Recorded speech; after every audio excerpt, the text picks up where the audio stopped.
सीधा लिए चलते हैं भरतपुर। मुख्यमंत्री भजनलाल शर्मा वैर में मौजूद हैं, संबोधित कर रहे हैं। की लागत का क्षेत्रीय फोरेंसिक विज्ञान प्रयोगशाला का आधुनिक भवन बनकर तैयार हुआ है। 15 करोड़ रुपए से लागत से भरतपुर शहर के मुख्य सड़कों को सुदृढ़ीकरण किया गया है। 10.5 करोड़ रुपए से निर्मित रुदावल से बंसी पाटपुर सड़क ग्रामीण सड़क को बेहतर बनाया गया है। 10.5 करोड़ रुपए की लागत से तैयार हुआ बैर का नया आईटी भवन युवाओं को तकनीकी कौशल से जोड़कर रोजगार के नए द्वार खोलेगा। लगभग 10 करोड़ रुपए की लागत से लोहागढ़ स्टेडियम में विवेकानंद यूथ हॉस्टल भी विभिन्न सुविधाओं का विकास कराया गया है। लगभग 11.5 करोड़ रुपए की लागत से निवेरा, खानखेड़ा, बिनौआ, नाम खेड़ा, ब्रिगेडियर, घासीराम नगर एवं गांगरौली में 33 केवी के नए सब स्टेशन स्थापित किए गए हैं। इसी के साथ बिजली, पर्यटन विकास, सड़क निर्माण, मेला ग्राउंड सौंदर्यीकरण, स्वास्थ्य केंद्र, कार्यालय भवन, बस स्टैंड जैसे अनेक कार्य पूर्ण समर्पित किया गया है। करीब 186 करोड़ रुपए से भरतपुर में कर्मशिला का निर्माण किया जाएगा, जिसकी निविदा प्रक्रिया प्रारंभ की गई है। आज 140 करोड़ रुपए से अधिक की लागत से बंद मैराठा से उज्जैन वाया खेरिया रोड तक सड़क चौड़ाईकरण और सुदृढ़ीकरण का कार्य का शिलान्यास किया गया है। करीब 70 करोड़ रुपए की लागत से भरतपुर शहर के विभिन्न सड़कों के निर्माण कार्य का शिलान्यास किया है। 94 करोड़ रुपए की लागत से भरतपुर शहर में विभिन्न स्थानों पर बरसाती पानी की निकासी के लिए नाला निर्माण का शिलान्यास किया गया है। लगभग 147 करोड़ रुपए की लागत से भरतपुर शहर की विभिन्न ओवरहेड विद्युत लाइनों को भूमिगत करने का कार्य शिलान्यास हुआ है।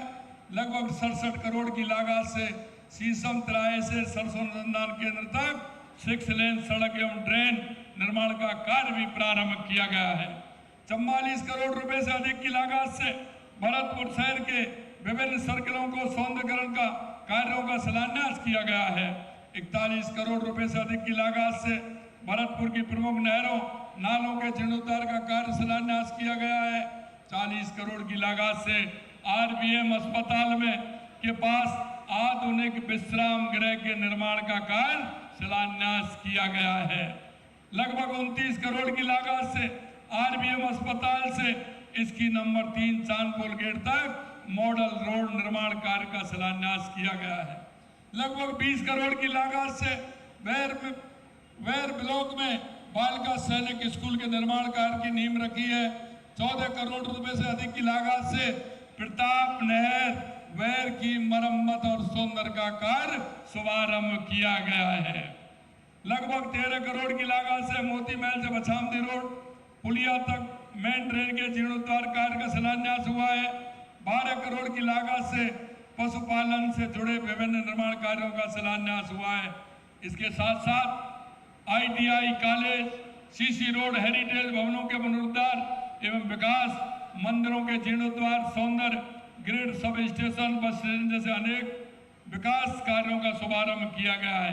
ये सभी विकास कार्य भरतपुर जिले के हर हिस्से में आधारभूत ढांचे को मजबूत करेंगे, आम जन के जीवन स्तर को सुगम और सुरक्षित और समृद्ध बनाएंगे। इसी तरह से डीग जिले के अंदर 125 करोड़ रुपए के बंदर विकास कार्यों का शिलान्यास किया गया है। आज डीग जिले में छात्रावास, कॉमन सर्विस सेंटर, स्वास्थ्य केंद्र, grid sub station, bus stand, विद्यालय भवन और पशु चिकित्सालय से जुड़े विभिन्न विकास कार्यों का पूर्ण कर समर्पित किया गया है। साथ ही डीग में 100 करोड़ रुपए की लागत से बनने वाले बाईपास के कार्य का भी शुभारंभ किया गया है। इसके साथ साथ डाबक में जीएस, पुलिस थाना सदर तथा राजकीय महाविद्यालय कुमेर के निर्माण कार्यों की भी आधारशिला रखी गई है। हमारी सरकार केवल घोषणा नहीं करती, बल्कि समयबद्ध तरीके से विकास कार्यों को धरातल पर उतारने का काम करती है। आज जिन परियोजना का लोकार्पण हुआ है वे इसी कार्य संस्कृति का प्रमाण है। आप सभी को इन महत्वपूर्ण विकास योजनाओं के शिलान्यास की हार्दिक बधाई और शुभकामनाएं देता हूं। मित्रों, देश के यशस्वी प्रधानमंत्री नरेंद्र मोदी जी कहते हैं, सबका साथ, सबका विकास, सबका प्रयास, सबका प्रयास होना उसमें आवश्यक है। मित्रों, मैं आपसे यही कहूंगा कि मैं जानता हूं कि लगातार हमारे प्रधानमंत्री जी एक बात कहते हैं, इस देश के अंदर 4 जातियां हैं और वो जाति है युवा, महिला, किसान और मजदूर। अगर हम इनके साथ मिलकर के कंधे से कंधा मिलाकर काम करेंगे, इनको आर्थिक रूप से सशक्त करेंगे, अगर इनकी समृद्धि होगी तो मेरे गांव की समृद्धि होगी, मेरी विधानसभा की समृद्धि होगी, मेरे जिले की समृद्धि होगी, प्रदेश की समृद्धि होगी और देश की समृद्धि होगी। इसीलिए हम उनको लेकर के चले हैं। लगातार हम किसान के लिए काम कर रहे हैं। आपने देखा कि सम्मान निधि 6,000 रुपए केंद्र से मिलती है, 3,000 रुपए हमारी सरकार देती है। हमने कहा है कि हम 12,000 करेंगे। आने वाले समय में किसान सम्मान निधि वो भी धीरे धीरे, हमने कहा चरणबद्ध तरीके से होगा। हम भी 6,000 रुपए करेंगे, केंद्र से भी 6,000 रुपए मिलेंगे, 12,000 रुपए किसान सम्मान निधि के मिलेंगे। आप देख रहे हैं फसल बीमा योजना के तहत हम काम कर रहे हैं।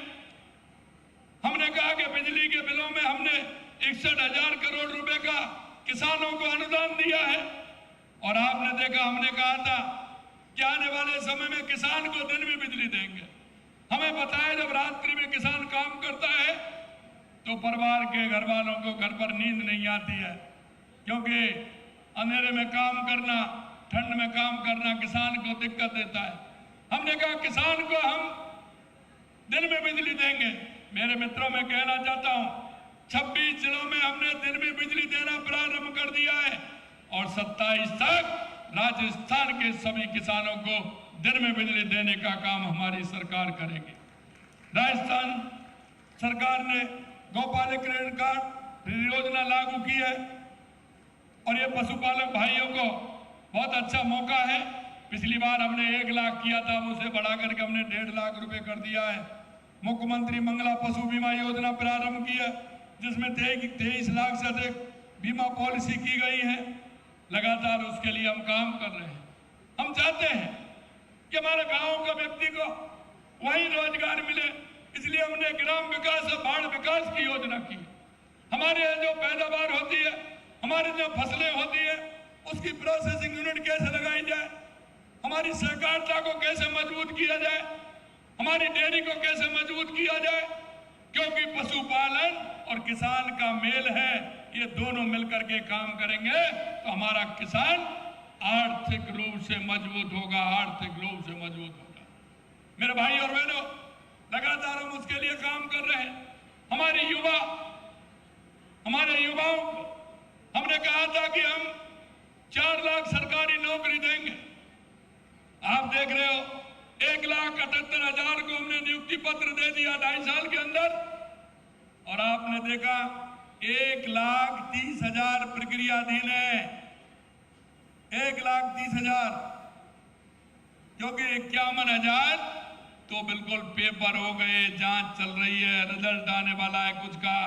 और 80,000 का जो हमने 1.25 लाख का कैलेंडर निकाला था, कुछ पेपर उसमें हो गए और 80,000 के पेपर होने वाले हैं और 70,000 वैकेंसियां हमने और निकाल दी।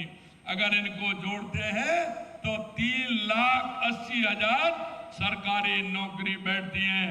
हमने 4 लाख के लिए कहा है, लेकिन हम बताना चाहते हैं उससे ज्यादा हमारे युवाओं को नौकरी देने का काम हमारी सरकार देश के यशस्वी प्रधानमंत्री नरेंद्र मोदी जी के नेतृत्व में करेगी।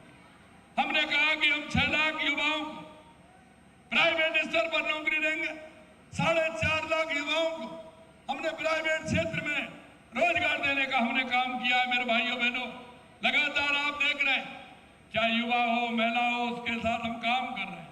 आप देख रहे हैं महिलाओं के लिए लखपति दीदी योजना के माध्यम से लगातार हम सुविधा देने का काम कर रहे हैं।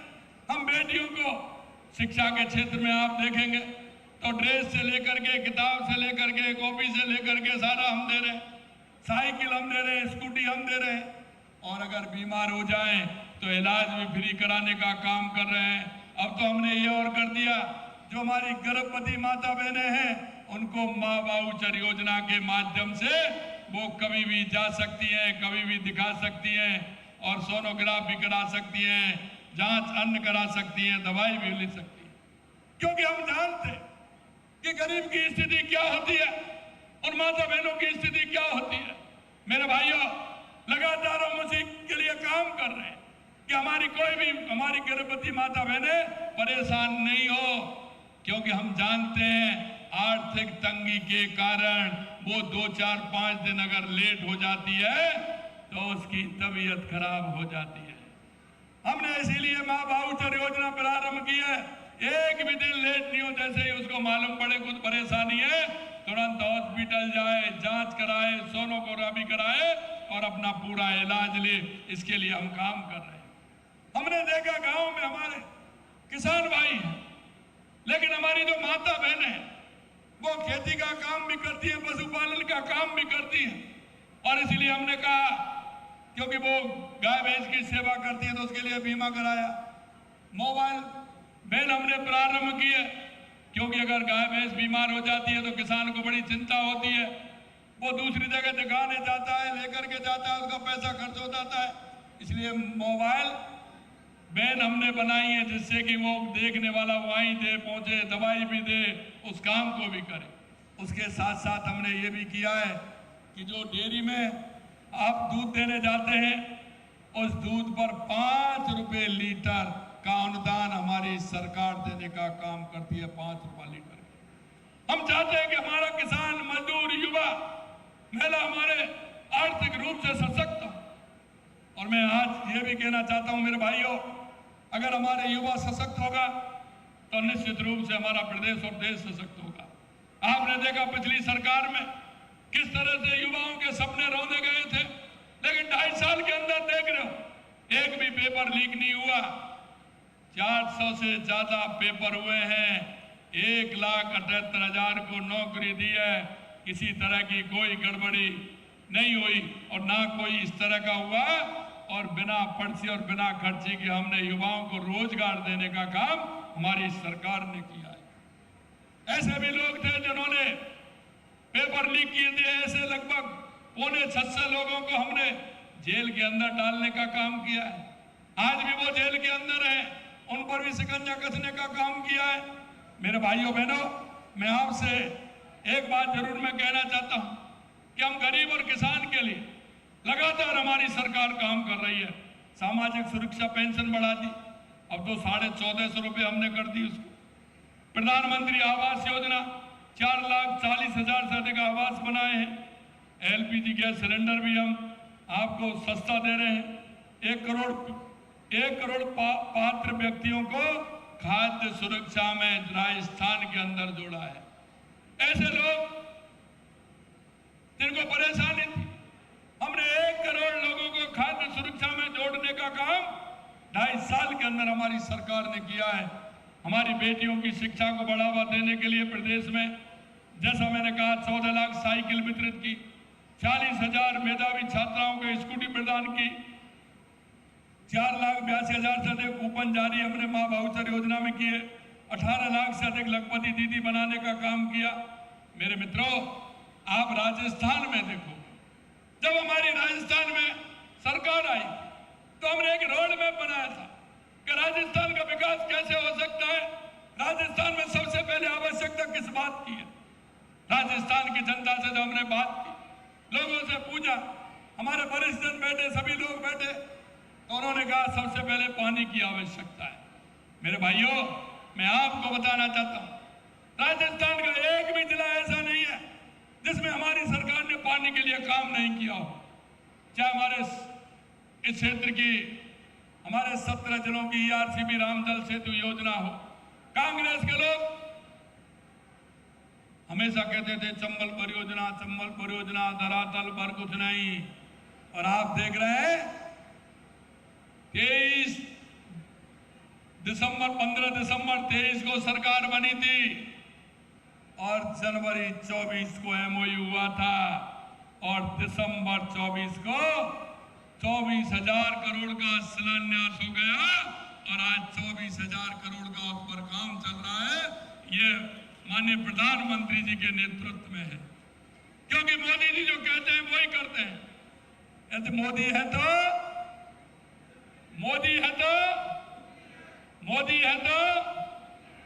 इसलिए मैं कहता हूं कि मोदी है तो मुमकिन है, और इस तरह से हमारी सरकार ने काम किया है। यही नहीं मेरे मित्रों, यमुना समझौता के लिए आज 30 साल से ज्यादा में यमुना का समझौता हुआ है। मैं श्रद्धेय भैरव सिंह जी शेखावत हमारे पूर्व मुख्यमंत्री जी ने इस काम को आगे बढ़ाया था, लेकिन कांग्रेस के लोगों ने कभी राजस्थान की जनता का दर्द नहीं समझा। उन्होंने कभी राजस्थान के हितों को नहीं देखा। उनकी भी सरकार राजस्थान के अंदर भी थी, हरियाणा के अंदर भी थी और केंद्र में थी, लेकिन कभी यमुना समझौता पर काम नहीं किया। माननीय प्रधानमंत्री नरेंद्र मोदी जी के नेतृत्व में शेखावाटी में यमुना का समझौता भी किया, MOU किया, MOA हो गया। आने वाले समय में शिलान्यास होने वाला है। पूरी तरह से हम उसके लिए तैयार है, वो हमारा होने वाला है। आप अगर बात करेंगे इंदिरा गांधी गंगा नहर के लिए लगभग 50 साल से कोई पैसा नहीं दिया, 5,500 करोड़ रुपए हमने दिया, पानी की कैपेसिटी बढ़ाई, तो उसके कारण हनुमानगढ़, गंगानगर, बीकानेर, फलौदी, जैसलमेर, बाड़मेर, नागौर, जोधपुर के लिए उसका पानी मिल रहा है। यही नहीं, देवास स्कीम जो हमारी उदयपुर की थी, आधा पानी अरब सागर की तरफ आता था, चला जाता था, आधा पानी इधर आता था। 10,500 करोड़ रुपए की योजना बनाई, जिसमें टनल भी बनाया, एनीकट भी बनाया। उसका फायदा उदयपुर को भी मिलेगा, चित्तौड़ को भी मिलेगा, राजसमंद को भी मिलेगा और भीलवाड़ा को भी मिलेगा। हमारी माई स्कीम के माध्यम से अपने डूंगरपुर बांसवाड़ा को 80,000 हेक्टेयर जमीन को सिंचित करने के लिए काम किया है। सोम कमलाम के माध्यम से जवाई बांध में पानी कैसे जाए उसके लिए काम किया है। नर्मदा के लिए, हमारा जालौर के लिए पानी कैसे आए उसके लिए काम किया है। लगातार ब्राह्मणी नदी से हमारा बीसलपुर में पानी एक जगह कैसे आए, इसके लिए हमने काम किया है। राजस्थान का एक भी क्षेत्र, एक भी जिला ऐसा नहीं है जिसमें पानी के लिए हमने काम नहीं किया हो। और मैं आपको ये भी कहना चाहता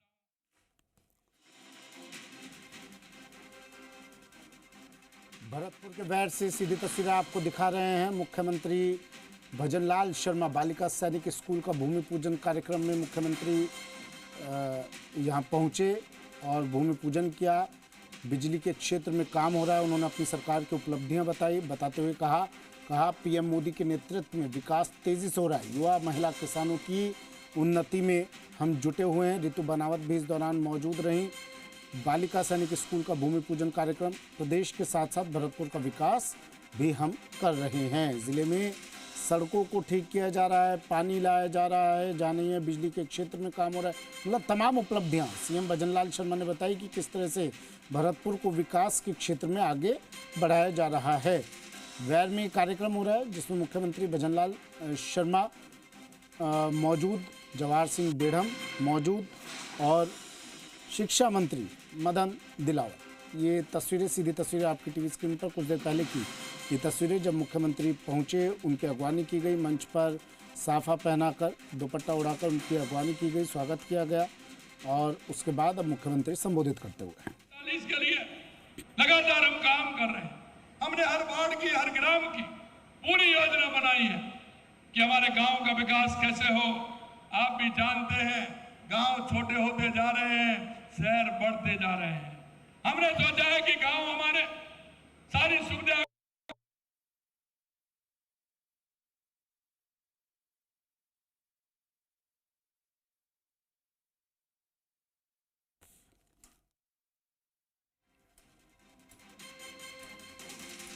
तो ये दो तस्वीरें आपको दिखा रहे हैं भरतपुर के वैर से तस्वीरें।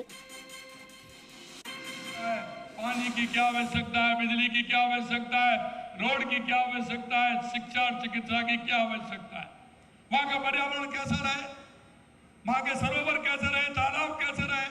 लगातार इस पर हमारी सरकार काम कर रही है। मैं आपको यही विश्वास दिलाऊंगा मेरे भाइयों कि माननीय प्रधानमंत्री नरेंद्र मोदी जी के नेतृत्व में हमारी सरकार पूरी तरह से काम कर रही है और काम कर रही है।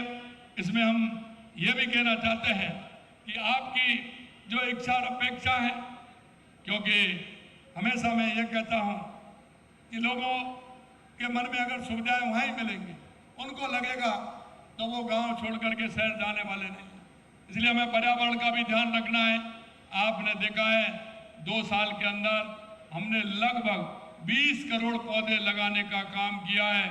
अब इस साल भी हमने लक्ष्य लिया है 11 करोड़ पौधे लगाने का। और मैं आपसे यही कहना चाहता हूं मेरे भाइयों कि राजस्थान को हम एक पर्यावरण की दृष्टि से एक पेड़ मां के नाम लगाए, हरियाणा राजस्थान बनाए। ऐसी मेरी आप सभी से अपेक्षा है कि आप हर मौसम बारिश का चल रहा है, एक पेड़ मां के नाम अवश्य लगाएं और उसकी देखभाल भी करें। यह भी मैं आपसे कहूंगा। अंत में इतना कहना चाहता हूं कि हमारे केंद्र सरकार हो या राज्य सरकार हो, हमारे गरीब कल्याण की योजनाएं, युवाओं की, नौजवानों की, किसानों की, महिलाओं की, बहुत सारी योजनाएं हमारी है। उन योजनाओं को धरातल पर पहुंचाने का काम एक देश के और प्रदेश के नागरिक होने के नाते हम सभी का है। मेरी आपसे यही इच्छा और अपेक्षा है कि आप अपने पड़ोसी को, अपने गांव वाले को, अपने ढाणी वालों को, अपने मोहल्ले वाले को आप ये देखें कौन व्यक्ति ऐसा है जिसको लाभ की आवश्यकता है, उसको वहां तक पहुंचाने का काम आप करेंगे। यह सरकार पूरी तरह से, केंद्र राज्य सरकार दोनों काम कर रही है, उसकी पुण्याई आपको भी मिलेगी। अगर किसी भाई को, बूढ़ी ताई को, बूढ़े ताऊ को, विकलांग दीदी को, किसी को अगर इन योजनाओं का लाभ आप दिलाओगे तो निश्चित रूप से आपको भी वो जीवन भर याद रखेगी। मित्रों, आज के इस अवसर पर मैं सभी अभिभावकों से आग्रह करता हूं कि वे अपने बच्चे को नियमित स्कूल भेजें। मेरे प्यारे विद्यार्थियों, आप मन लगाकर पढ़ाई करें, अनुशासन और परिश्रम और ईमानदारी का जीवन का आधार बनाएं। और मैं एक कहना चाहता हूं, ये हमारे देश की संस्कृति हजारों